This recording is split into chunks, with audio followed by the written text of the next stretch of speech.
everybody, my name is Nancy, And my name is Arlene. and we're environmental educators from the Greenbelt Nature Center. And we're glad that we have you right here with us so we can enjoy our program. And today's program is called Me and My Tree. And why would we want to talk about trees? Because trees are really important. Can we think of a way? Why are they so important, everybody? Oh, I don't know. Nancy, how about trees give us fresh air, oxygen? Oh, that's a good one. I think they give us, let's see, they could give us food, like fruit, syrup, and How about in the summertime when it's hot, we can get shade so it keeps us nice and cool? oh, I like that. And sometimes they're just so pretty to look at, even these beautiful dogwood flowers. Wow. I think those are great reasons, don't you? Okay, so we're talking about trees, and let's talk about the life of a tree and what it needs to survive. Okay, so here on the table, I have some items, and they are seeds from different types of trees that live here in the Greenbelt. The first one is a sweet gum ball, and it has little openings and it has a lot of tiny seeds that come out of it. The next are different sizes of acorns from an oak tree, and we know that oak trees are very tall, and they also give the food, the acorns, to what animal likes to eat acorns? We usually say what? Squirrels, we see them eating, and chipmunks, and also maybe blue jays. Yeah, They like to eat them. yes. And even taller than the oak tree is the tulip tree. And this is a tulip tree pod. It looks like a little corn on the cob. And it can fall apart. And on each end is a seed. And it will generate again. But what do they need to help them grow is another question. So what we're going to do is plant our acorn in the ground, in the dirt, put the soil or the dirt over it, and then get some water. Either we'll have rain or a hose or some sort of bucket or something to pour water over it to help it to grow. There we go. But that's not all it needs. It also needs the energy or sunshine to come and help the seed to grow. So here's our sunshine. Because now the seed has got the energy from the sun, the nutrients from the soil to help it to start growing. All right, so we just found out what trees need to grow. So let's talk about the tree and its parts, because now it's growing into a sapling, which is a young tree, and then it'll take maybe a couple of years to get larger and even more years to get taller. Well, let's start at the bottom. At the bottom there are roots that grab onto the soil, sort of like their feet, so they don't fall over. And in the roots they have like straw-like tubes that can drink up the water with the nutrients. It goes up the body of the tree. The body of the tree is called the trunk. That's right. And the arms of the tree are called the branches. And on the branches we have the leaves. They're just starting to come out now. Okay, so we know that the tree, we spoke about what the tree can give us, but the tree is very important to the animals that live in our forest. The tree can become a home or a habitat for some animals, or they can just go by and visit. So one type of animal that we might see that right now in the springtime is making their nest, and this is a Cardinal. cardinal. There you go. Bright red bird. Right, and they're laying their eggs so that the birds, the babies, can hatch soon. How about, who else do we have? We have someone that's very important, that comes out at night. You say that they're nocturnal. And what animal is that, Nancy? This is a bat. It could be a brown bat. And we have them here in the Greenbelt. And we know that they're nocturnal. It means they get active at night. So this one's sleeping and it's hanging by its toes upside down. How about this guy? Oh, we know this one. We talked about this one loves to eat the acorns. This is a gray squirrel. And don't squirrels make drays or nests in the trees also? Right, out of leaves. If you ever see a big ball of leaves, you know, you look up and say, that's not a bird's nest, it's a squirrel's nest. How about this guy? Do we find them in trees also? We find a lot of insects start their lives off on trees. This is a spider. And believe it or not, this animal also can make its home in the tree, the raccoon. Yes, another nocturnal or a night animal is active at night. And here's someone else that likes to come out at night, the owl. And the owl can make a nest in the tree and raise its babies there. Another nocturnal animal. Let's put it, they like to go inside hollows of trees, holes, or they can build a nest.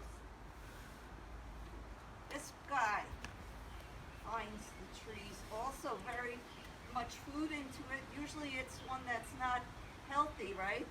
Yes, they love to make those rat-a-tat-tat noises with their bill, a woodpecker. And they're looking for insects. Another animal that makes its home. This one is the opossum, and it has a pouch.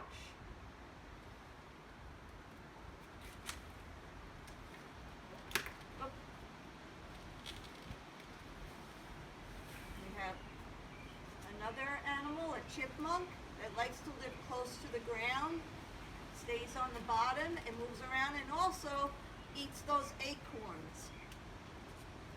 There's another bird. The bird with the red breast, a robin. And it's singing right now. There you go.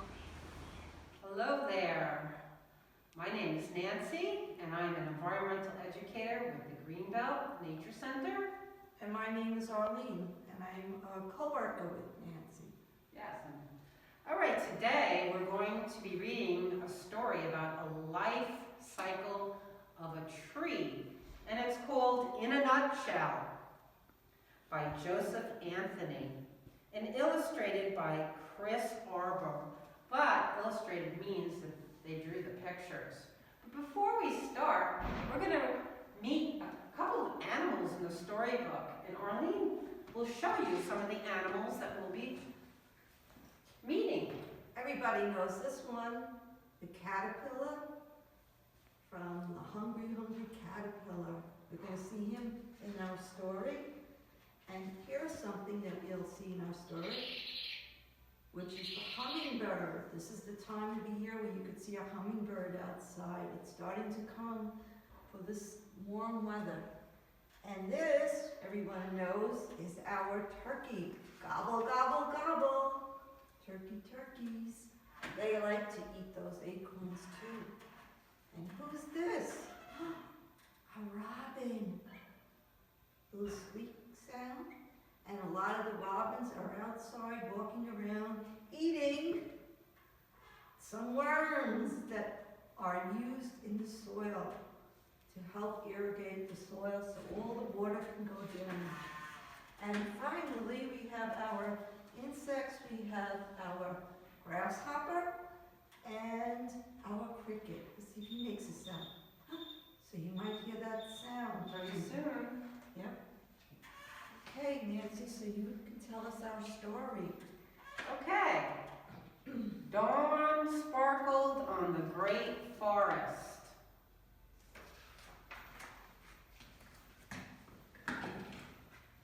High in the treetops, plump acorns were leaving their sunlit home and falling into darkness below.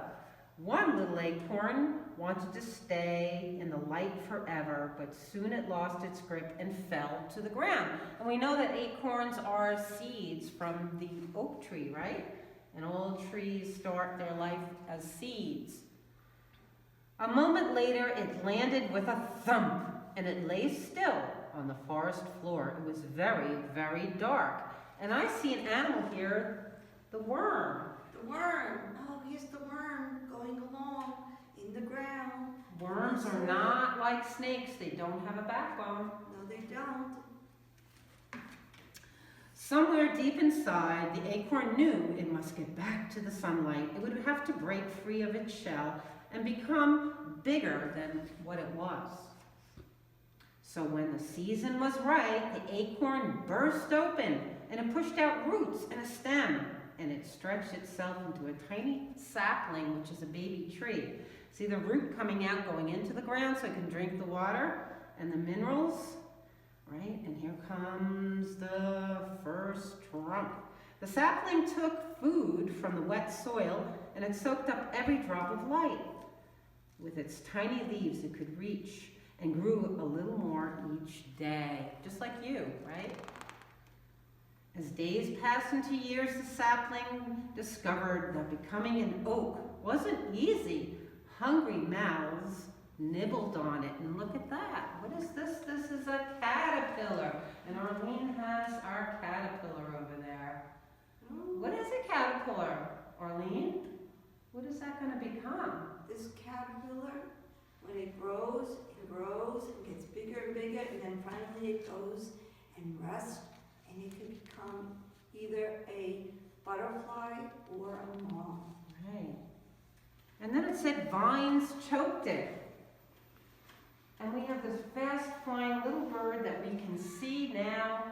It comes up from Central and South America. The hummingbird. Here's our hummingbird. Ooh, ruby-throated. Looking for the nectar to drink from the flowers. On the vine. Okay. Sometimes it was icy cold. Uh-oh. Other times it was burning hot. Some fires. Ooh. Hard times helped make the sapling strong as it grew into a tree. Yet even the strongest trees weren't safe from everything. But trees are useful, right? They help build early houses, log houses, and fences. Still, it kept on growing and reaching for the sun. Okay. Years passed, and it was once a small acorn became the tallest tree in the forest with deep roots and sturdy branches. And countless leaves touched the sunlight. They turned light into life that filled the tree and flowed over. Oh, here's one of the animals that Arlene has. Look at this. What was this? The turkey. Turkey. We have turkeys here. It dropped acorns of its own, giving life to little oak trees and food to the forest creatures. So turkeys like to eat acorns. Very helpful. To many, the tree gave a home. Look, the kids have a little house up in the tree. That's really nice. Have you ever gone up in a tree house before? But when it was old and tired and its limbs and roots were rotten, the mighty tree could give no more, as its life as an oak was almost over. The only way for it to become bigger than it was now was to die. When the tree fell, it crashed to the ground. It shook the forest. And if you take a walk in some parks, in the Greenbelt, you can see some trees that are down from the wind.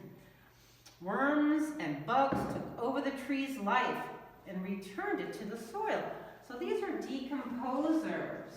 Here's our worms. Do we have any other bugs? There's a snail here, there's a grub, there's mushrooms. They break down all the old wood and turn it into soil, like recycling into healthy soil, very important.